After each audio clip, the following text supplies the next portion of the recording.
था कि भारत में कानून कैसे बनता है, इस विषय पर कुछ बताएँ बच्चों को। तो मुझे खुशी है करीब-करीब 20 लोग हैं, उसमें मेरे 15 स्टूडेंट्स होंगे।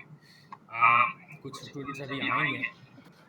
तो एक बड़ा अहम मुद्दा है जो हम सबों को जानना चाहिए कि कानून कैसे बनता है, स्टूडेंट्स को।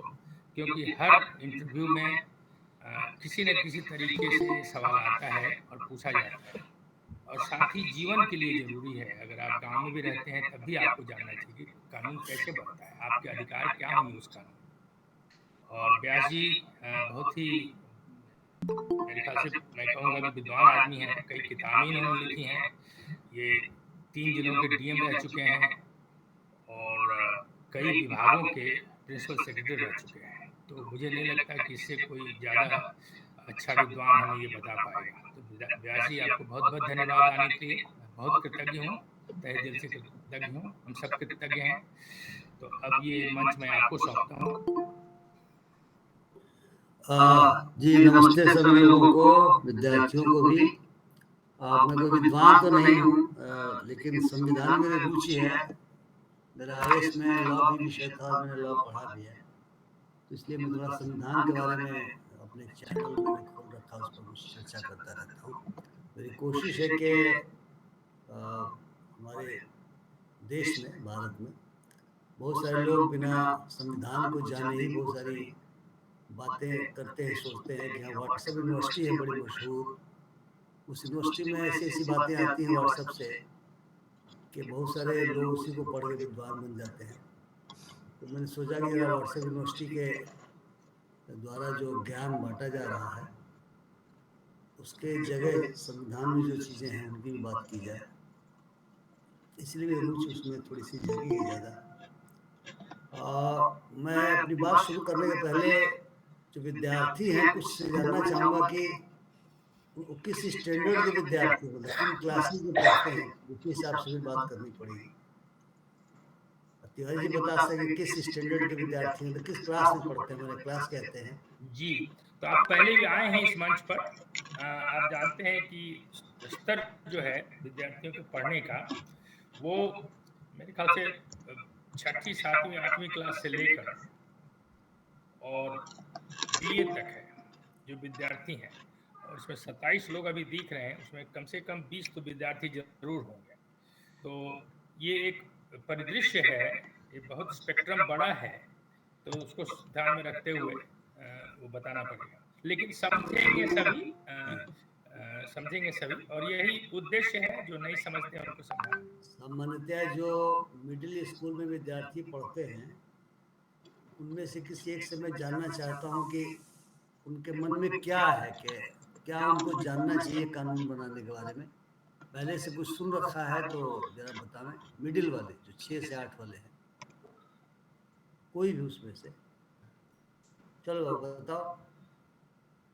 मेरे ख्याल से नाम भी बताना, कहाँ पढ़ते हो बताना, इस बात पूछना। तभी क्यों तुम्हारे मन में उत्कंठा क्यों है कि कानून कैसे बनता है? कोई कारण है या तिवारी जी ने कहा है कि सुनो इसलिए सुन रहे हो? मेरे ख्याल से 6 से 8 तक का कोई नहीं है, 9 से ज़्यादा के बच्चे हैं, मैं देख चलिए रहा हूँ। मैट्रिक में जो पढ़ते हैं हाई स्कूल में, हाँ, हाँ। ये बतावें कि उन्होंने उनके अंदर जिज्ञासा कैसे पैदा हुई? 9वीं में कुछ बच्चे हैं, आंचल, राज, तुम लोग कुछ बताओ, तुम लोग क्या अकीब, अकीब रजा, कोई भी बोलो।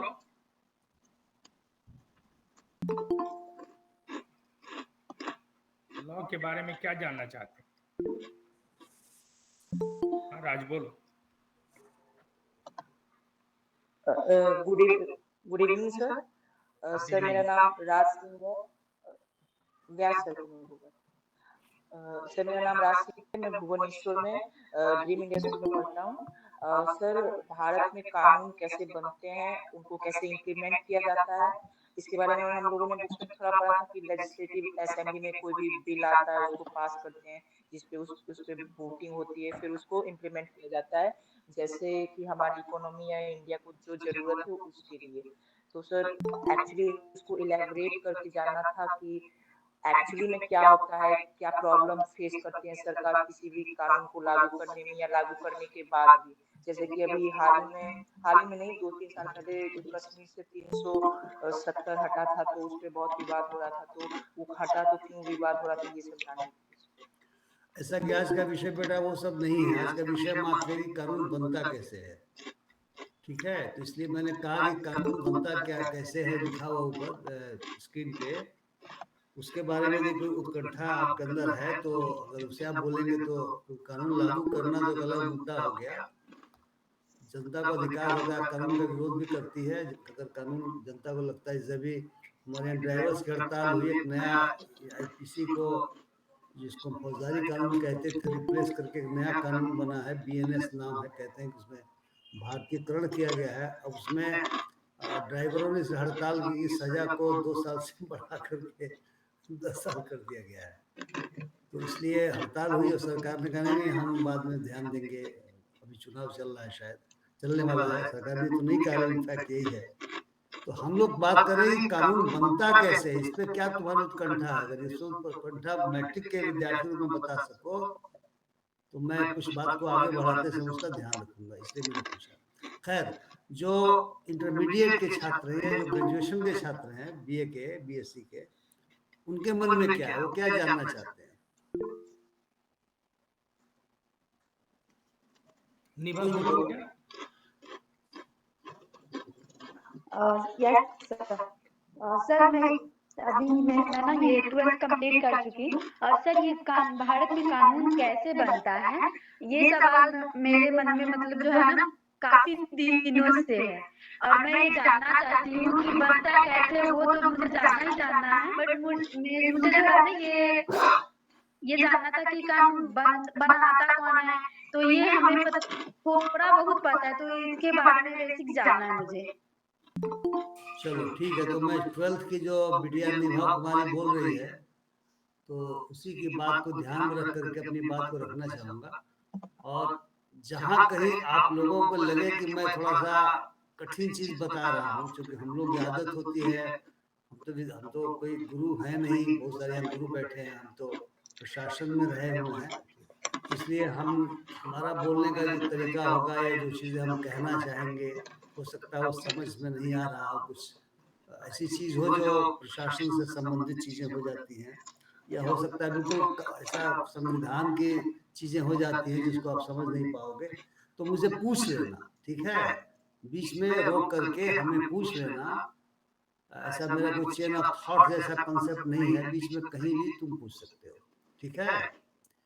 तो तिवारी हुक्म है, मैं शुरू करता हूँ अब। तिवारी जी, मैं शुरू करता हूँ। जी, मैंने म्यूट कर रखा था क्योंकि मैं खांस रहा हूँ बहुत। अच्छा। सबसे पहले मैं शुरू करूँ कि हमारे देश में एक लिखित कानून है, जैसे अमेरिका में भी लिखित कानून है, वैसे हमारे देश में भी एक लिखित कानून है। और जो सुप्रीम कोर्ट है, उसने इस बात को अपने कई फैसलों में भी कहा कि यह इस देश का सुप्रीम लॉ ऑफ लैंड है। तो ये किताब है जिसमें भारत का संविधान दिया हुआ है, अंग्रेजी में किताब है, हिंदी में भी इसका ट्रांसलेशन आता है। तो हमारे देश को चलाने के लिए, हमारे देश में कैसे कानून बनेंगे, कैसे हमारे देश की व्यवस्था चलेगी, हम अपने देश को क्या बनाना चाहते हैं, इन तमाम मुद्दों को लेकर के संविधान को हम लोगों से आशीर्वाद, हम भारत के लोगों से ही शुरू किया गया, we the people of India. ये अमेरिका के संविधान में भी we the people of United States है, हमारे यहाँ है we the people of India, France में भी है we the people of France. तो ये बनाया तो गया था, एक संविधान सभा का इलेक्शन हुआ था जब 47 में आज़ादी मिली थी हमें। आप लोगों को मालूम होगा 47 में देश आज़ाद हुआ था। तो एक संविधान सभा बनाई गई थी, बाकायदा चुनाव करके, इलेक्शन करके। हालांकि उस समय इलेक्शन, हम जिसको कहते हैं कि सारे वयस्क मताधिकार उस समय कम था, लेकिन जो भी था सीमित था, उससे लोग चुन कर गए थे, बड़े बड़े विद्वान चुन के आए थे, जो लोग आज़ादी की लड़ाई में लड़े थे वे लोग चुन करके आए थे। और कोशिश में यही थी कि पूरे भारतवर्ष के लोग चुन करके आए। तो उन्होंने भारत के लोगों की ओर से शुरुआत ही होती है we the people of India, हम भारत के लोग। उन्होंने लगभग 2-3 साल तक बहस मुबाहिजा करके इस संविधान को अंतिम रूप दिया। अब बाबा साहब भीमराव अंबेडकर का नाम जानते हो आप लोग? कोई विद्यार्थी बोले वेरी गुड।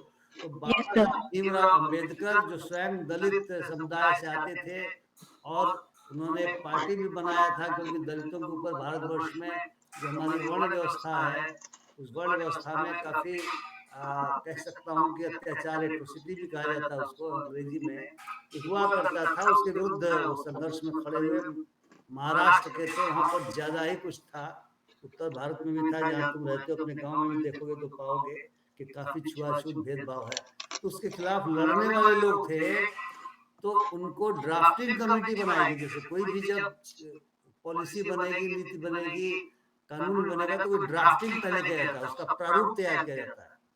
तो प्रारूप की समिति ड्राफ्टिंग कमेटी का उनका अध्यक्ष बनाया गया था। उन्होंने पूरे हिंदुस्तान की परिस्थितियों को देखते हुए और दुनिया के दूसरे देशों में जो संविधान बने हैं उनसे भी सीखते हुए, अमेरिका का बन चुका था, फ्रांस में है, ब्रिटेन में चूंकि रिटन कॉन्स्टिट्यूशन नहीं है, ब्रिटेन में जो संविधान है वो मूलतः परंपराओं से आया हुआ है।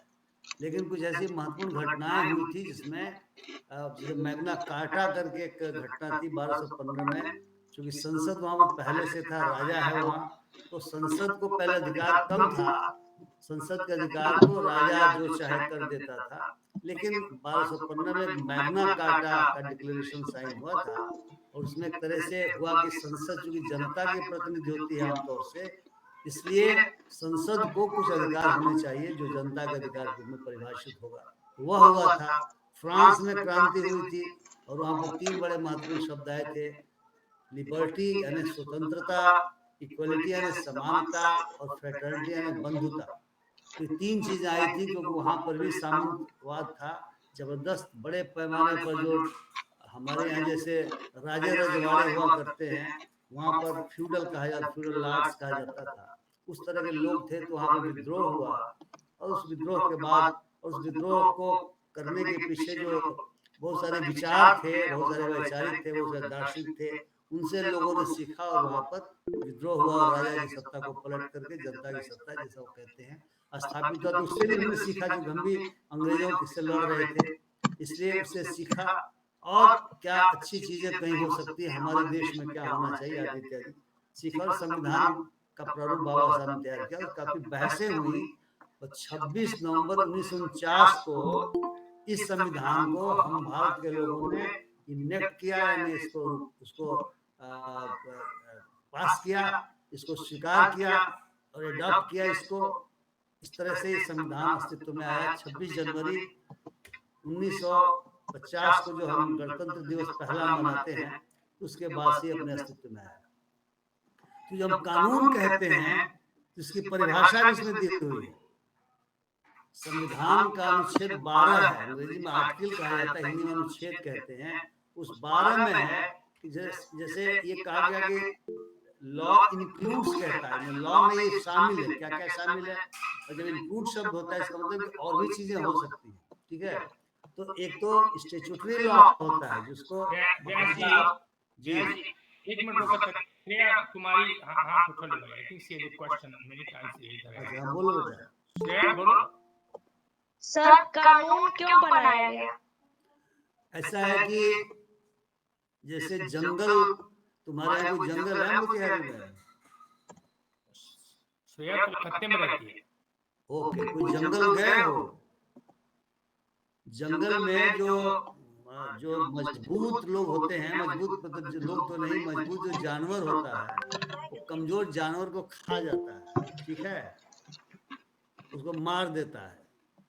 तो कानून होने से ये है कि जो मजबूत है वह कमजोर को नहीं सकता है।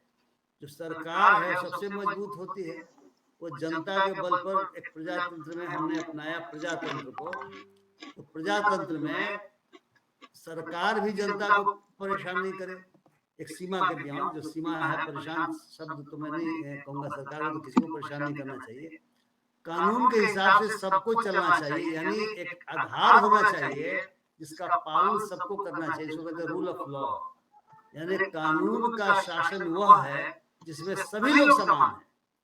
और हमने जिस संविधान की चर्चा की, उस संविधान की प्रस्तावना पढ़ोगे जिसको माना जाता है कि इसमें यही है जो भारत हम बनाना चाहते हैं, उसमें 4-5 शब्द बड़े महत्वपूर्ण हैं। 3 शब्द तो मैंने आपको पढ़ के बता दिए थे कि फ्रांस के से लिया गया, इक्वालिटी, लिबर्टी, फ्रेटर्निटी। उसके ऊपर ये कहा गया, सबसे पहले कहा गया कि हम भारत के लोग भारत को एक प्रभुता संपन्न यानी सॉवरेन, डेमोक्रेटिक यानी प्रजातांत्रिक गणराज्य बनाना चाहते हैं। और फिर बाद में 2 शब्द जोड़े गए, समाजवादी और धर्मनिरपेक्ष। ये समाज हम बनाना चाहते हैं जिस समाज में सभी नागरिकों को समानता का अधिकार होगा। किस बात की समानता? अवसरों की समानता, इक्वलिटी ऑफ अपॉर्चुनिटी। इसीलिए तुम जो कोई भी परीक्षा दे सकती हो यदि उसकी शर्तें तुम पूरी करते हो तो। पहले ऐसा नहीं था, पहले कुछ ही लोगों को कुछ चीजों पे अधिकार दिया जाता था। इस समानता का अधिकार हुआ, स्टेटस, चाहे राजा हो चाहे रंक हो, सब कानून की नजर में बराबर हैं। ये महत्वपूर्ण बात समझो। तुम्हारे गांव में जो सबसे बड़ा जमींदार पहले होता होगा, जमीन बहुत पहले जिसके पास ज्यादा होती होगी, वह जो है जिनके पास कुछ भी नहीं होता होगा उनसे अपने को तोप समझते होंगे। ऐसा है तो होता है कि नहीं होता है? बोलो। होता है राइट। संविधान ने किया कि कोई बड़ा है न कोई छोटा है, सब बराबर है। अगर कोई ब्राह्मण है तो दलित है, सब बराबर हैं। ये नहीं कि कोई ब्राह्मण है या कोई राजपूत है, कोई ठाकुर है, कोई भूमिहार है, वो कहेगा कि दलित लोग जो है सो छोटे हमसे। ऐसा नहीं कह सकता, क्योंकि संविधान सबको बराबरी का अधिकार देता है। ये बहुत बहुत महत्वपूर्ण। अमेरिका में गोरे हैं, काले हैं। कालों के साथ अमेरिका के जो गोरे थे उन्होंने बहुत ही भद्दा बर्ताव किया हुआ था। उनको तो गुलाम बनाकर अफ्रीका से पकड़ पकड़ कर लाया जाता था और उनसे गन्ने के खेतों में और अन्य खेतों में काम करवाया जाता था। लेकिन उनके भी संविधान में बात ये आई, हालांकि बहुत बाद में उनके यहाँ कानून बन करके उसको लागू किया गया। तो हमारे यहाँ जो है सो बराबरी की बात कही गई, बराबरी। दूसरा कहा गया स्वतंत्रता, सभी को स्वतंत्रता होगी, या नहीं कि राजा को ज्यादा स्वतंत्रता होगी, रंग को कम होगी। किस बात की स्वतंत्रता? विचारों की स्वतंत्रता। जैसे हम जो बात बोल रहे हैं, अगर हो सकता है कि संविधान नहीं रहता और मैं कुछ बात ऐसी बोल दूं जो सरकार के खिलाफ चली जाए तो मेरी नौकरी पर बन सकती थी। अब तो मैं रिटायर्ड हूँ तो मुझे गिरफ्तार किया जा सकता था। ठीक है, हालांकि अभी भी ऐसी चीजें हैं कि सरकार अगर मानती है कि आप राजद्रोह करते हैं या आप जो है सो ऐसी चीज कहते हैं जो उचित नहीं है सरकार की नजर में, तो आपको अरेस्ट कर लिया जाता है। लेकिन आपको भी संभल संभल करके बात करनी चाहिए। लेकिन विचारों की स्वतंत्रता है, विचारों को व्यक्त करने की स्वतंत्रता है। एक तो विचार मन में सोच रहे हो, दूसरा है उसको अभिव्यक्त करने का। उसके लिए कभी चर्चा भी तो बताएंगे, एक सीमा भी बनाई जाती है। नहीं कि आपका विचार हो कि फलनुमा को मार डालें और आपको व्यक्त करने के लिए उसको मारने पहुंच जाइए। तो इसलिए बहुत सारे उसके रिस्ट्रिक्शन भी लगाए गए हैं, क्योंकि सोसाइटी यानी समाज और मनुष्य, इन दोनों की जो स्वतंत्रता है वो आपस में टकरानी नहीं चाहिए। इसको कहा जाता है अंग्रेजी में हार्मोनियस रिलेशनशिप होना चाहिए, इसलिए लगाया गया है। तो विचारों की अभिव्यक्ति की स्वतंत्रता होनी चाहिए। और इसी से जुड़ा हुआ है, अगर मान लिया जाए कि हम विचार हमारे हैं और हमारे पास जो है उस विचार को व्यक्त करने की शक्ति है, लेकिन उस शक्ति को इतना सीमित कर दिया जाएगा कि हम कुछ अन्य चीजें नहीं कर पाएंगे। हमें मान लीजिए बहुत सारे विश्वास है, बिलीफ है, हमें विश्वास है, दूसरे को किसी और चीज का विश्वास हो सकता है। ठीक है, तीसरे को अलग विश्वास हो सकता है। क्योंकि देश तो बहुत बड़ा है, हर भाषा भाषी लोग हैं, अलग तरह के कपड़ा पहनने वाले हैं, अलग तरह के भोजन करने वाले हैं, अलग तरह के धर्म को मानने वाले हैं, धर्म नहीं मानने वाले भी लोग हैं। अपना अपना सबों का विचार है। अलग सेक्स के लोग हैं, औरतें हैं, पुरुष हैं, थर्ड जेंडर के भी लोग हैं, अलग अलग रंगों के लोग हैं, नस्लों के लोग हैं। तो ये कहा गया कि उनके विश्वास अलग हो सकते हैं, इसलिए उनको विश्वास की स्वतंत्रता होगी, आस्था की स्वतंत्रता होगी, फेथ की स्वतंत्रता होगी। जैसे देखो गांव में बहुत पहले ब्रह्म बाबा की पूजा हुआ करती थी, आप करो पूजा, आपको स्वतंत्रता होगी। कई जगह मूर्ति पूजा नहीं होती थी, नहीं हो। आदिवासी लोग पत्थरों की पूजा करते, जंगल को मानते कि हमारे देवता हैं, तो फेथ हो। और वर्शिप यानी पूजा की, इसी फेथ से वर्शिप जुड़ा। अब कैसे पूजा करोगे? अब कोई पंडित जी बोलेंगे नहीं ऐसे ही करना पड़ेगा, या कोई मुल्ला जी बोलेंगे ऐसे ही करना पड़ेगा, कोई पादरी जी बोलेंगे ऐसे ही करना पड़ेगा। जी ना, मैं अपने घर में भी रह करके जो मेरी इच्छा जिस तरह से होगी मैं कर सकता हूँ। तो ये स्वतंत्रता उसमें दी गई। और न्याय की बात की गई, सामाजिक न्याय होना चाहिए, आर्थिक न्याय होना चाहिए और राजनीतिक न्याय होना चाहिए। राजनीतिक न्याय का मतलब यही हुआ कि सबको वोट का अधिकार दिया गया। जो वयस्क लोग हैं वो तो 18 साल तक के लोगों को दे दिया गया, घटा दिया गया। और राजनीति में कोई भी जा सकता है, चुनाव लड़ने की उम्र होगी कोई भी चुनाव लड़ सकता है। ये नहीं कि नहीं राजा साहब ही लड़ेंगे, बाबू साहब ही लड़ेंगे, या कर दे कि नहीं वो जयपुर के घराने के महाराज साहब ही लड़ेंगे, ऐसा नहीं है। तो ये राजनीतिक स्वतंत्रता है। आर्थिक स्वतंत्रता, हम जो आर्थिक रूप से जीवोपार्जन करना चाहेंगे हम करेंगे, जो भी अब तरीका होगा। हाँ, अब ये नहीं कि शराब बेचेंगे, बिहार में तो शराब बंद है, राज्य को अधिकार है बंद करने का। तो हम अपनी जीविका कमाने का अधिकार है। कई लोग उसको आर्थिक समानता भी मानते हैं कि होनी चाहिए आर्थिक समानता, जो भी नहीं है। बहुत असमानता दुनिया भर में, हमारे यहाँ भी बहुत ज्यादा है। और सामाजिक रूप से जैसे मैंने कहा कि ब्राह्मण है और दलित है सब बराबर हैं, तो इक्वलिटी है ही, और समानता भी, सामाजिक न्याय, ये बातें कही गई। और फिर बंधुता की बात कही गई कि हर व्यक्ति की जो गरिमा है उस गरिमा को अक्षुण्ण बनाए रखते हुए और देश की एकता अखंडता को बनाए रखते हुए हम बंधुत्व की भावना का विकास करेंगे। यानी भाई भाई भाई भाई भाई बहन, यानी हम मानेंगे कि सब हमारे परिवार के लोग हैं। तो तुम लोग सुने होगे उपनिषदों में वसुधैव कुटुंबकम की बात कही गई। हमारे तो मनीषी मानते थे कि पूरी धरती पर जितने लोग हैं वो सभी हमारे कुटुंब हैं। ये कहने की बात नहीं है, मानने की बात है। तो हमारे संविधान ने उस बंधुत्व की बात कही। तो कानून इसीलिए बनाना है कि जो संविधान में बातें कही गई हैं बिना कानून के थोड़े लागू होगा। कोई प्रवचन दे दे क्या समानता होनी चाहिए, उस प्रवचन में समानता तो लागू होगी।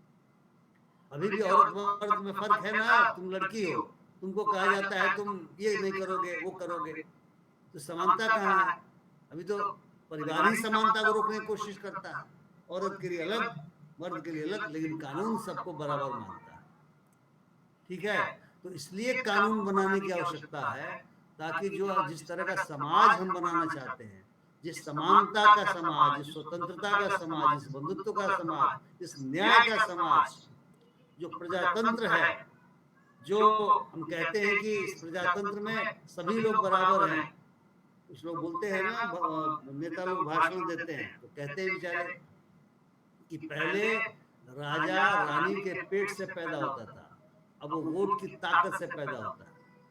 अपने प्रदेश में देख लो, बहुत सारे लोग जो सत्ता में आए हैं वो काफी गरीब परिवारों से आए हैं, जैसा कि वो बताते हैं, उनका जो इतिहास कहता है। लेकिन पहले ऐसी स्थितियां नहीं थी। इसलिए कानून इसलिए जरूरी है ताकि हमने जो सपना इस समाज को बनाने का देखा है उस समाज के सपने को जमीन पर उतार सके। मेरी बात समझ में आई बेटा?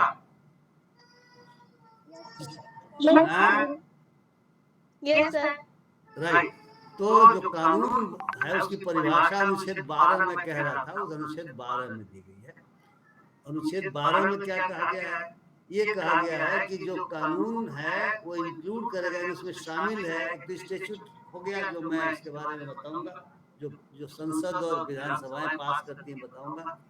उसके अलावे बहुत सारे आदेश निर्गत होते हैं।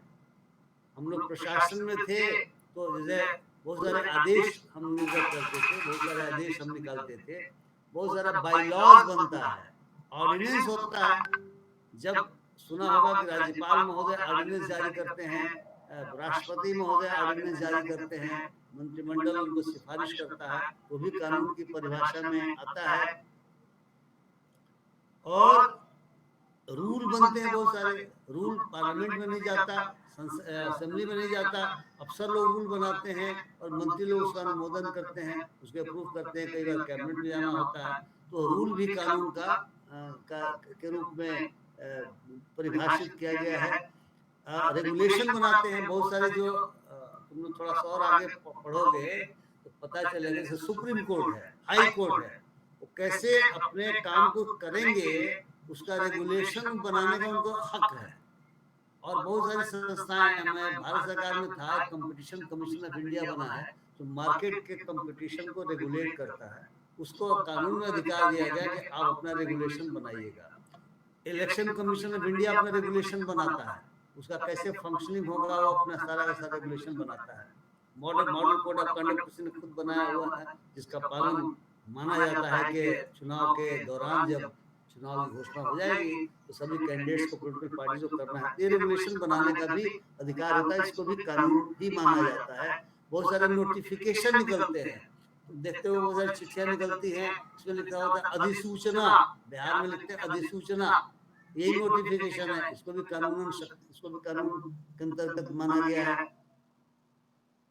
बहुत जगहों पे परंपराएं हैं, जैसे शादी वगैरह की,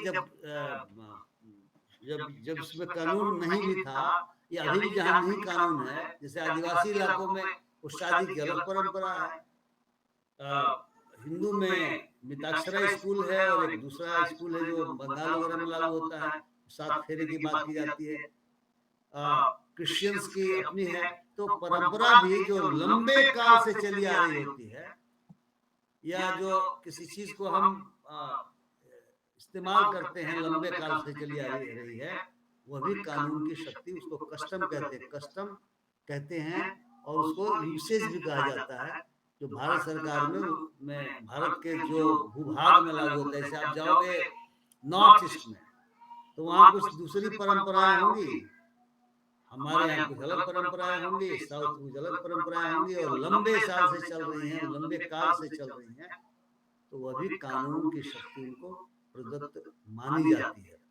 हालांकि कई बार ये भी हुआ कि परंपराएं बड़ी खराब होती हैं, उन परंपराओं का निषेध भी होता है कानून बना करके, लेकिन कुछ परंपराएं अच्छी भी होती हैं तो कानून बना करके उनका समर्थन भी होता है। इस तरह की बात। सती प्रथा एक परंपरा थी, लड़कियों को मतलब पत्नी बनने के बाद अगर पतिदेव की मृत्यु दुर्भाग्यवश हो गई तो उन्हें भी माना जाता था कि साहब ये सती हो जाएंगे, जल जाएंगे उनके साथ जीवित और सीधे दोनों माना जाता था, ऐसा लोगों का विश्वास था, स्वर्ग में चले जाएंगे।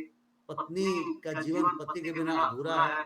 और आधुनिक काल में जब लड़का लड़की को बराबरी की बात हमारा संविधान करता है, जब हम कहते हैं कि सभी बराबर हैं, चाहे जेंडर हो, चाहे रेस हो, चाहे कोई भी हो, तो यह तो परंपरा को नहीं माना जा सकता, इसलिए कानून बनाना पड़ा। कानून बना करके इस परंपरा को निषेध करना पड़ा, रोकना पड़ा। ठीक है, जैसे परंपरा से छोटे बच्चों से लोग काम कराते, चाइल्ड लेबर के रूप में। अगर कानून बना 1986 में बनाया गया, कहा गया कि नहीं, बच्चों को स्कूल में जाना चाहिए, काम नहीं करना चाहिए, इसलिए इस परंपरा को निषेध किया गया। तो बहुत सारी ऐसी परंपराएं हैं जो समाज में गलत संदेश देती हैं, उनको रोका जाता है। लेकिन बहुत सारी परंपराएं हैं जो गलत संदेश नहीं देती और लोग एक क्षेत्र विशेष में उसको मानते हैं, तो वह भी माना जाता है कि कानून की शक्ति उसके अंदर है, और कई बार उसको कोडिफाई कर दिया जाता है, उसी परंपरा को कानून का रूप दे दिया जाता है। तो अगर तुम इसमें विद्यार्थी लॉ पढ़ेगा तो उसमें जो कानून के स्रोत होते हैं उसमें परंपरा का भी स्थान है, कस्टमरी लॉ कहा जाता है, वो भी है। अब हम लोग समझे स्टैट्यूटरी लॉ की बात करें, ठीक है ना, क्योंकि मैंने तो इसको काफी अनुच्छेद 12 के तहत परिभाषित किया है, तो बहुत बड़ा विशद हो जाएगा। लेकिन हम केवल स्टैट्यूटरी लॉ की बात करेंगे, यानी कानून कैसे बनते हैं की बात करेंगे, यानी बनाता कौन है, कानून बनाएगा कौन, कैसे बनेगा, और संविधान में इसका लिखा हुआ। यहाँ तक बात समझ में आ गई? बोलो, किसी को समझ नहीं आई तो बोलो, किसी समझ आई तो और समझाओ। चलो, अब कानून बनाने के बारे में हमारे संविधान के अनुच्छेद 245 से लेकर के और 255 तक उस एक पार्ट, हमारा संविधान कई खंडों में बटा हुआ है, तो एक पार्ट 9 है, पार्ट 9। उस पार्ट 9 के पहले चैप्टर में 245 अनुच्छेद से लेकर के और 255 अनुच्छेद तक, यानी कुल मिलाकर के 11 अनुच्छेद हैं। इसमें संविधान कैसे इजाजत देता है कानून बनाने के बारे में, क्या कैसे बनेगा, इसका विवरण किया गया। क्या विवरण किया गया? संविधान में 3 सूची बनाई गई है। इसको हम, जैसे हमारा संविधान है, मैंने कहा कई खंडों में है, हर खंड में चैप्टर होंगे, लास्ट में अनुसूची कहते हैं, शेड्यूल कहते हैं, शेड्यूल दिया गया। तो शेड्यूल 7 है, शेड्यूल 7। इस 7 में 3 सूचियां दी गई हैं, जिसके अंतर्गत संसद को या असेंबली को कानून बनाने की शक्ति है। किन विषयों पर कानून बनाएंगे, ऐसा तो है नहीं कि कोई किसी विषय पर कानून बना देगा। इसलिए बंटवारा किया गया कि भाई इस मामले में संसद बनाएगी, पार्लियामेंट बनाएगी, जो आप एमपी चुनते हो।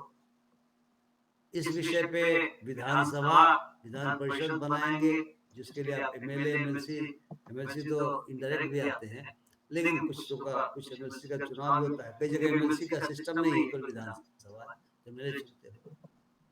इनको बताया गया कि आपकी यह सीमा रेखा, इसके अंतर्गत आप बनाइएगा। तो इसमें 3 सूचियां मैंने जैसा कही। पहली सूची को हम यूनियन लिस्ट कहते हैं, यानी यूनियन लिस्ट का मतलब हुआ कि जिसमें यूनियन गवर्नमेंट, यानी गवर्नमेंट ऑफ इंडिया, भारत सरकार कानून बनाएगी। दूसरी सूची है स्टेट सूची, जिसको हम लिस्ट 2 कहते हैं। इसमें स्टेट का जो लेजिस्लेचर है, विधानसभा है, विधान परिषद है, ये कानून बनाएगा। और तीसरी सूची है कंकरेंट, यानी कंकरेंट मतलब होता है कि समवर्ती, हिंदी में वो थोड़ा कठिन भी हिंदी है, हो सकता है तुम अंग्रेजी ज्यादा समझो, मिडिल वाले समवर्ती शब्द याद रखना। तो एक सूची इसमें दोनों बना सकते हैं, लेकिन सीमाएं है, कैसे बनाएंगे उसमें बताते हैं। जो यूनियन वाली सूची है, यूनियन लिस्ट है, लिस्ट 1, उसमें कुल मिलाकर के जो विषय दिया गया है, पहले हम उस विषय को देखें कि किस तरह के विषय हो सकते हैं। अगर हमारे यहाँ गली नाली बननी है, तो राज्य उसके बारे में सोचेगा कि कानून अगर बनाने की आवश्यकता हो, इंक्रोचमेंट हटाने का, तो बनाया जाए। लेकिन जो बड़े बड़े मामले हैं, रक्षा के मामले, डिफेंस के मामले हैं, फॉरेन रिलेशंस के हमारे मामले हैं, करेंसी का मामला है, बैंकिंग का मामला है, फौज का मामला है, रेलवे का मामला है, पोर्ट का मामला, बंदरगाहों का, तो ये ऐसे मामले हैं जिसका किसी राज्य से ही संबंध नहीं होता। मान लो किसी देश के साथ संधि हुई, उसके मामले होंगे, या पूरे देश में एक तरह का कानून होना चाहिए क्रिमिनल लॉ का, जैसे आईपीसी है, सीआरपीसी है, एविडेंस एक्ट वगैरह, इसको नाम बदल करके दूसरा बनाया गया है। पहले की चीजें कुछ ली गई, नई चीज जोड़ी गई है। तो ये इस तरह की चीजें जो है सो इस यूनियन लिस्ट में है। कुल मिलाकर 97 विषय है, 97। पहला ही है डिफेंस ऑफ इंडिया, दूसरा है जो आर्म फोर्सेस है यूनियन का, तीसरा है आर्म्स, जो फायर आर्म्स एक्ट वगैरह जो है, जो बंदूक सब थोड़े लेके, अब कोई स्टेट कह दे अमेरिका की तरह से कि नहीं बंदूक लेके चलेंगे बिना लाइसेंस के, मजाक है क्या? अमेरिका में देखो कितने स्कूलों में हमले हो रहे हैं, माफ कीजिएगा अमेरिका के लोग इसमें जुड़े हुए हैं, स्कूलों में हमले हो रहे हैं, बच्चों को मार दिया जा रहा है, किसी को कोई मार देता है, और एक गन लॉ भी वहाँ पे है। हमारे यहाँ आर्म्स एक्ट बना हुआ है, और ये नहीं कोई भी बंदूक लेकर के चमकाया जा रहा है। चमकाते हैं भाई, बहुत सारे लोग लाइसेंस भी जब्त भी होता है, लाइसेंस भी कैंसिल होता है। लाइसेंस नहीं मिलेगा तो आपको हथियार नहीं खरीद सकते। तो आर्म्स वगैरह की चीजें हैं, एटॉमिक एनर्जी है, एटॉमिक एनर्जी तो राष्ट्रीय महत्व की चीजें हैं। तो कह सकते हैं कि मोटे तौर पर जो राष्ट्रीय महत्व की चीजें हैं, जो सिटीजनशिप एक्ट है, किसको भारत का नागरिक माना जाएगा, किसको नहीं माना जाएगा, कौन नागरिक बन सकता है, कौन नहीं बन सकता, ये चीजें, किसी को देश निकाला देना हो, एक्सट्रेडिशन, यानी कोई क्रिमिनल हमारे यहाँ पे किसी दूसरे देश का हो, और हमारी संधि होती है देशों के साथ, और उसमें संधि होगी भाई मेरे क्रिमिनल को आप वहां से प्रत्यार्पण कीजिएगा, भेज दीजिएगा, और आपके क्रिमिनल को हम भेज देंगे ताकि मुकदमा चले। तो इस तरह के सारे मामले जो है सो इसमें शामिल किए गए हैं। यूं कह सकते हो कि यूनियन लिस्ट में राष्ट्रीय महत्व के तमाम मुद्दे शामिल किए गए हैं और ये भी प्रावधान रखा गया है कि यदि कोई मुद्दा छूट गया हो और किसी लिस्ट में नहीं हो तो संसद उस पर कानून बना सकती है। क्योंकि जिस समय यह कानून बना था उस समय जो सोचा गया बीच बीच में कुछ जुड़ता रहता है, लेकिन मान लिया जाए कि ऐसी स्थिति उत्पन्न हो जाए कि लगे कि इस पर कानून बनाने की आवश्यकता है और ये सूची में किसी भी सूची में शामिल नहीं है, तो फिर यूनियन गवर्नमेंट और राष्ट्रीय महत्व का है, यूनियन गवर्नमेंट उस पर यानी संसद उस पर कानून बना सकती है। दूसरी जो सूची है राज्य सूची जिसको कहते हैं, इसको स्टेट लिस्ट कहते हैं, लिस्ट 2 जिसकी मैंने चर्चा की। तो जो राज्य से संबंधित विषय है जैसे कानून व्यवस्था, पब्लिक ऑर्डर, तो पब्लिक ऑर्डर से संबंधित चीजें तो राज्य को ही बनाना पड़ेगा। लेकिन अब इसमें नहीं कि फौज से संबंधित बना ले। हम लोग जब कलेक्टर थे तो हमें फौज को बुलाने का अधिकार था, लेकिन परिस्थितियां क्या हैं, अगर हमसे नहीं संभल रहा है, हमारी पुलिस से नहीं संभल रहा है, तब हम फौज बुला सकते थे। कर्फ्यू लगाया, हमने भी धनबाद में कर्फ्यू लगाया और फिर हमको फौज बुलाना पड़ा, क्योंकि हमारी पुलिस उतनी ज्यादा सक्षम नहीं थी। लेकिन कानून हमारा पुलिस के बारे में, क्योंकि वही लॉ एंड ऑर्डर चीजों को ठीक करती है। जेल है, जेल के बारे में है। ये जो लोकल गवर्नमेंट है, जैसे मालूम है कि 50% आरक्षण हम लोगों ने राज्य में अपने पंचायतों में दिया हुआ है और तुम्हारे म्यूनिसिपल बॉडीज में दिया हुआ है। ये कानून तो हम ही ने बनाया है, हालांकि अमेंडमेंट कॉन्स्टिट्यूशन में करके और ऑथराइज किया गया था, लेकिन उस कॉन्स्टिट्यूशन अमेंडमेंट में कहा गया था कि इस सब के बारे में कानून स्टेट ही बनाएगा, चूंकि सब स्टेट लिस्ट का विषय है। तो हमने उस कानून को बनाया और हर राज्य में अपना पंचायती राज एक्ट बना हुआ है। जो तीर्थ यात्री होते हैं अपने प्रदेश के अंतर्गत, उसको तुम रेगुलेट कर सकते हो। डिजास्टर मैनेजमेंट का तो कानून सेंटर भी बनाया हुआ है, लेकिन अपने यहाँ जो रिलीफ को मैनेज करने का काम धाम है वो आपको करना है। लाइब्रेरीज के बारे में बना सकते हो, कृषि के बारे में बना सकते हो। बहुत सारी चीजें ऐसी हैं जिसका संबंध राज्य से है, तो वो आप कानून राज्य की सूची में पाएंगे, उसमें राज्य सरकार बना सकती है। इसमें 66 लिस्ट है, 66 आइटम है, कुल 66 ऐसे मामले हैं जिनमें कानून बनाने की शक्ति राज्य को दी गई, राज्य की विधानसभा विधान परिषद को दी गई है। और तीसरी लिस्ट है कॉन्करेंट लिस्ट, समवर्ती सूची। इसमें ऐसे विषय है जिनका संबंध राज्य और केंद्र दोनों से हो सकता है, देश पूरे देश से भी हो सकता है, कोई राज्य से भी हो सकता है। ऐसे 47 मामले हैं जिसमें राज्य सरकारों को या राज्य के विधानसभा को अधिकार दिया गया है जो कानून बना सकता है। तो यह तो सूची की बात हो गई, लेकिन ये समझ लेना चाहिए हम लोगों को कि अगर कोई भी मामला राष्ट्रीय महत्व का है और भले ही वो किसी भी लिस्ट में हो, स्टेट लिस्ट में भी हो, तो उस पर पार्लियामेंट कानून बना सकता है। जैसे हम अपने को पूरी तरह से फेडरल नहीं कहते, फेडरल में तो राज्यों को ज्यादा अधिकार मिल जाता है। हम अगर कोई संविधान का आप में से विद्यार्थी बनना चाहे, विद्यार्थी हो लॉ में, तो हम कहते हैं कि हमारा जो संविधान है वो फेडरल विद यूनिटरी फीचर्स है, यानी फेडरल होने के बावजूद, राज्य होने के बावजूद केंद्र के पास ज्यादा ताकत है। तो कहते हैं federal government with unitary features. जैसे राज्य से गवर्नर रूल लग सकता है, राष्ट्रपति शासन लग सकता है। गवर्नर रूल, गवर्नर साहब ही दिखाई पड़ते हैं, राष्ट्रपति शासन कहते हैं। सारे अधिकार केंद्र के पास चले जा सकते हैं। बहुत सारे मामलों में केंद्र सरकार को, जैसा मैंने कहा, या पार्लियामेंट को जो राष्ट्रीय महत्व के विषय हैं, भले ही वे स्टेट लिस्ट में हो, अधिकार दिया गया है कि संसद कानून बना सकता है। कॉन्करेंट सूची में दोनों का अधिकार है, वो भी बना सकते हैं, पार्लियामेंट बना सकता है, राज्य भी बना सकता है, यानी विधानसभा बना सकती है।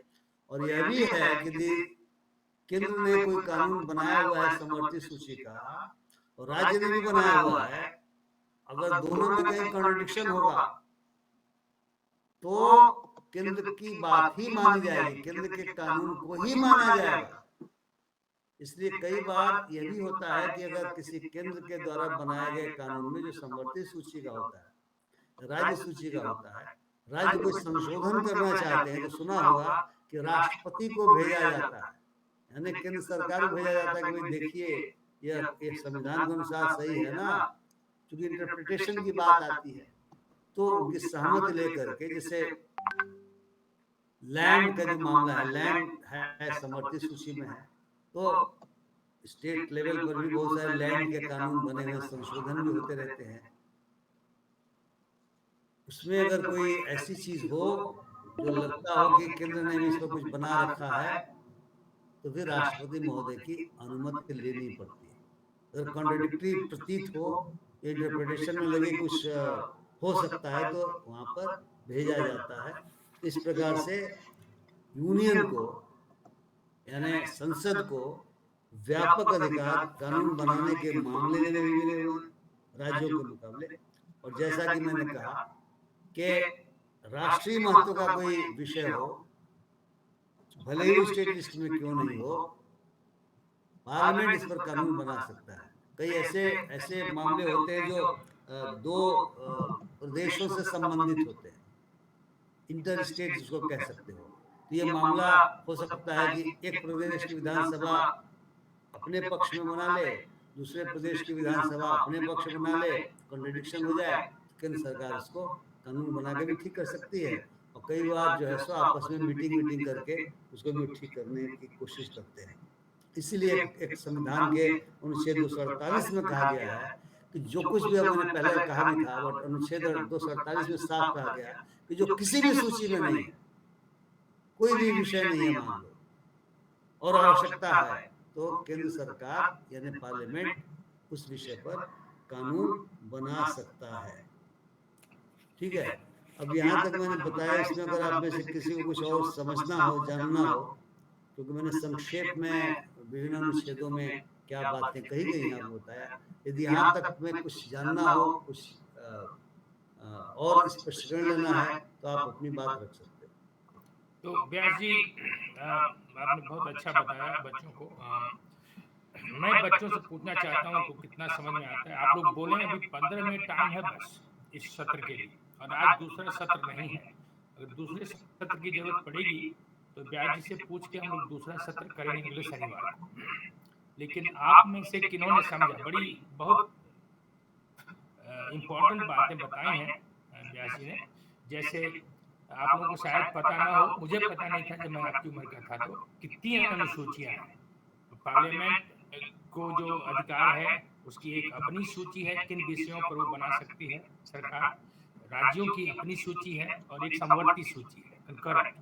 और अगर नहीं किसी में भी है तो किस तरीके से वो बनेगा। तो ऐसी चीजें खासकर हमें स्कूलों में बहुत कम पढ़ाई जाती है या बताया जाता है। तो इन सब चीजों में आपको कोई सवाल है, यही टाइम है सवाल पूछने का।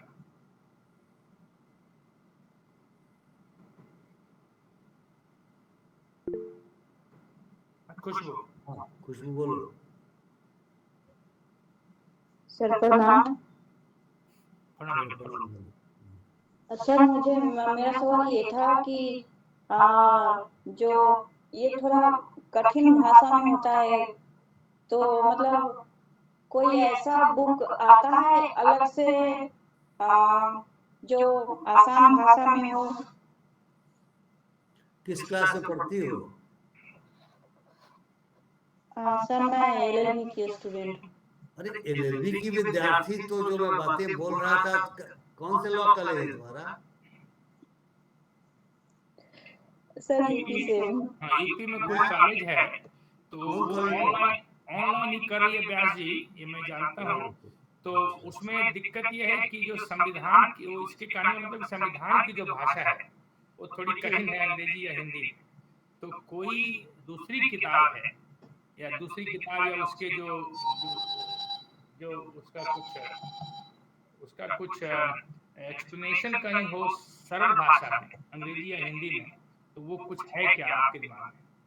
देखिए ऐसा है कि हमारे पास एक किताब है जैन पांडे की कॉन्स्टिट्यूशन लॉ ऑफ इंडिया, ठीक है, जिसको मैंने खुद पढ़ा और आइस के लिए भी इसको मैंने पढ़ा था। वैसे तो बहुत सारे डीडी बसु क्या क्या है, तो लेकिन ये करना पड़ेगा यदि मान लो हिंदी और अंग्रेजी दो, चूंकि संविधान का जो हिंदी ट्रांसलेशन है वो तो और भी कठिन माना जाता है, चूंकि संस्कृत निष्ठ हिंदी में उसका ट्रांसलेशन किया गया है। लेकिन कोई भी किताब अगर हिंदी में तुम समझना चाहती हो तो, अब मुझे लेखक का नाम तो नहीं मालूम है, लेकिन हिंदी में किताबें जरूर बनी होंगी जो केवल और केवल संविधान का शब्दशः अनुवाद नहीं किया हुआ होगा, क्योंकि इसमें केस लॉ भी पढ़ना पड़ता है। तो केस लॉ पढ़ना पड़ता है, केस तो सारा का सारा अंग्रेजी में ही होता है। तो लेकिन फिर भी मैं समझता हूँ कि ऐसे लोग जरूर होंगे जो संविधान के बारे में, अब मैट्रिक की किताब एनसीईआरटी की किताब अगर हिंदी में हो, आई डोंट नो अंग्रेजी में किसमें, तो अगर हिंदी में कोई भी किताब जो बेयर एक्ट नहीं हो, तुम लॉ के विद्यार्थी बेयर एक्ट समझ रही हो, जैसे मैंने बेयर एक्ट है, लेकिन जैन पांडे किताब के खिलाफ बेयर एक्ट नहीं है, ठीक है। तो अगर तुम्हारा हिंदी मीडियम है तो हिंदी मीडियम की कोई भी किताब मिल जाएगी। मैं नहीं जानता कि जैन पांडे किताब का ट्रांसलेशन हुआ है कि नहीं हुआ है। हालांकि इस किताब को मैंने पटना में खरीदा, मैंने तो इलाहाबाद यूनिवर्सिटी में पढ़ा था, लॉ पढ़ा था, पटना में यूनिवर्सिटी में मैंने बाद में पढ़ा। तो तुम ले लो, लेके देखो, और अगर तुम्हें कोई चीज समझ में नहीं आए, क्योंकि तुम लॉ के विद्यार्थी हो, तो मेरा नंबर तिवारी से ले लेना, मुझसे पूछ सकती हो, मैं कुछ चीजें जरूर बताने की कोशिश करूंगा। दिक्कत यह है कि लॉ में अधिकांश काम अंग्रेजी में ही कोर्ट्स में होता है।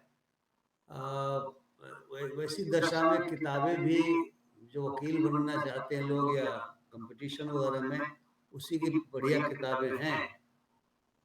तो तुम ढूंढो, कुछ किताब जरूर मिलेगी, किसी बुक स्टॉल पर जाओ जहाँ लॉ पब्लिशर्स हों, और जरूर मिल जानी चाहिए, ये मैं समझता हूँ। Okay sir, thank you sir.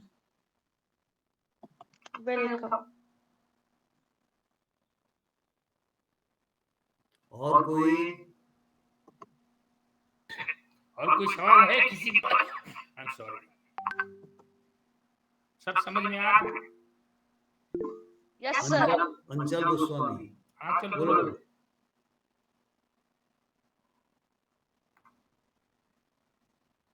आंचल बोल। Yes sir. बोलो। सर मेरा एक क्वेश्चन था कि राष्ट्रपति बिल को खारिज कर सकते हैं जब कोई लॉ बनता है तो?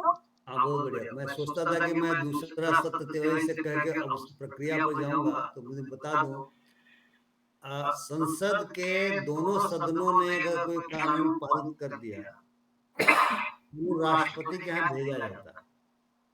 राष्ट्रपति को कानून के मुताबिक यानी संविधान के मुताबिक अधिकार है, जो अक्सरहा इस्तेमाल नहीं होता, बहुत कम इस्तेमाल हुआ है, शायद ही हुआ हो, कि वे कुछ सवाल उठा सकते हैं, क्वेश्चन पूछ सकते हैं, और फिर उन क्वेश्चंस का जवाब मंत्रिपरिषद को से दिया जाता है। लेकिन अगर वो कहेंगे नहीं, ये जो मेरे सवाल हैं यह पुनः रखा जाए सदन के सामने, और इसके आलोक में सदन इस कानून में संशोधन करना चाहे करे, तो रेफर बैक किया जाता है, यानी वह पुनः संसद के सामने ही लाया जाता है, और संसद उस पर विचार करती है। विचार करने के बाद यदि राष्ट्रपति के कुछ सुझावों से सहमत होती है तो उसमें संशोधन कर दिया जाता है, और अगर सहमत नहीं होती है तो एज इट इज वो पास करके उनके पास भेज देती है। इसलिए जब संसद पास करती है, बिल रहता है, उसको बिल कहते हैं। जब राष्ट्रपति का साइन हो जाएगा तब हम उसको एक्ट कहेंगे, अधिनियम कहेंगे। ये अंतर समझ लो। लॉ तभी बनेगा पार्लियामेंट के द्वारा पास किए गए मामले में जब वो उनका दस्तखत हो जाए, और स्टेट में भी यही है, गवर्नर का दस्तखत हो जाए। अभी तुम लोग अखबार अगर पढ़ते हो तो कई स्टेट्स के गवर्नर्स 3-3 साल 2-2 साल तक बैठ गए हैं उस बिल पर, और मामला सुप्रीम कोर्ट तक गया है कि भाई महामहिम बैठे हुए हैं, ना कहते हैं ना कहते हैं। क्योंकि महामहिम भी अगर ना कहेंगे तो फिर वो मामला वापस आएगा विधानसभा के पास, और अगर ये दोबारा पास करके भेजा तो महामहिम को साइन करना पड़ता है। लेकिन महामहिम ने और रास्ता खोज लिए हैं।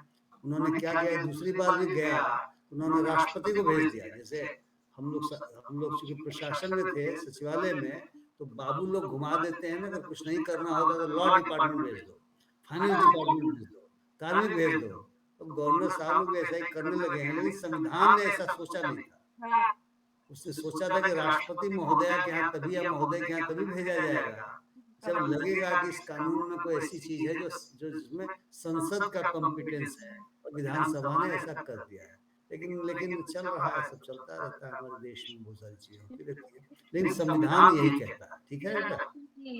Yes sir. सर मेरा एक और क्वेश्चन था।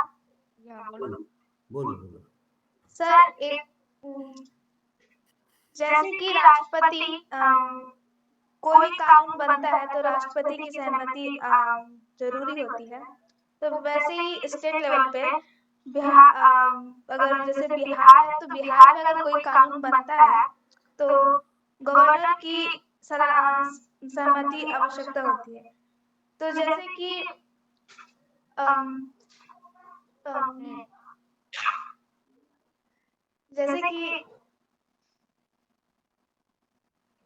सर जैसे कि इसमें सुप्रीम कोर्ट की भी सहमति आवश्यकता होती है।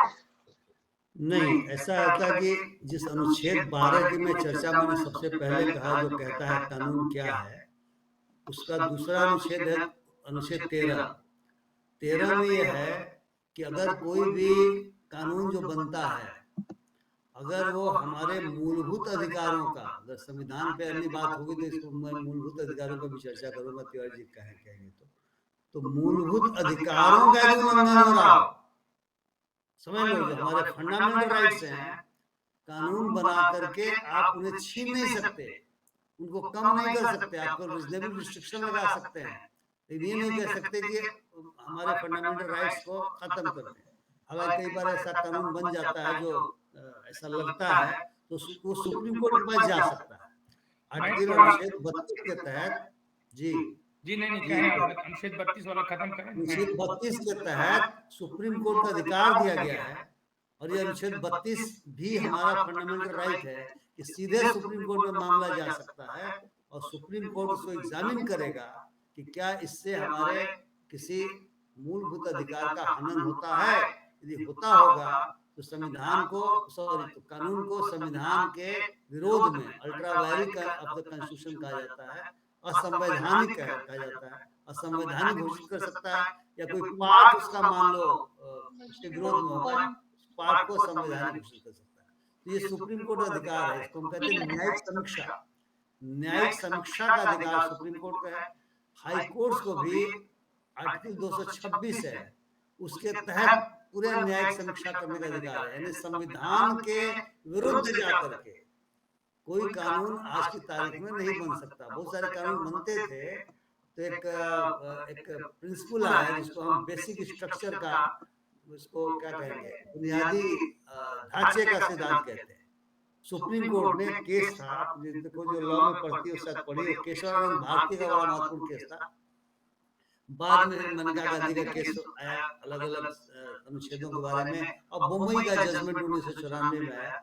उसमें बेसिक स्ट्रक्चर का डॉक्ट्रिन इंट्रोड्यूस किया गया कि हमारे संविधान की यही चीजें बेसिक स्ट्रक्चर है, जैसे supremacy of constitution, supremacy of supreme court, court से सबसे ऊंचा सुप्रीम कोर्ट है, जैसे जैसे जैसे सेकुलरिज्म, धर्मनिरपेक्षता, ये चीजें हमारे संविधान की फेडरल कैरेक्टर, यूनिटरी फीचर्स के साथ है, लेकिन फेडरल यानी कि राज्यों का अधिकार बिल्कुल समाप्त कर दीजिए। तो ये कुछ चीजों को बनाया गया कि यह basic structure of the constitution है, जिसको आप चेंज नहीं कर सकते, क्योंकि संविधान में अधिकार है सबको। जी sir, I am sorry to jump in, 2 minute समय है, खत्म हो जाएगा। हम दूसरे सत्र में जरा पकड़ेंगे इसका डिटेल कि कैसे प्रक्रिया क्या है संसद द्वारा कानून बनाने की, और राज्यों में विधायिका द्वारा कानून बनाने की, किसको क्या अधिकार है, और उस अधिकार की क्या सीमाएं हैं।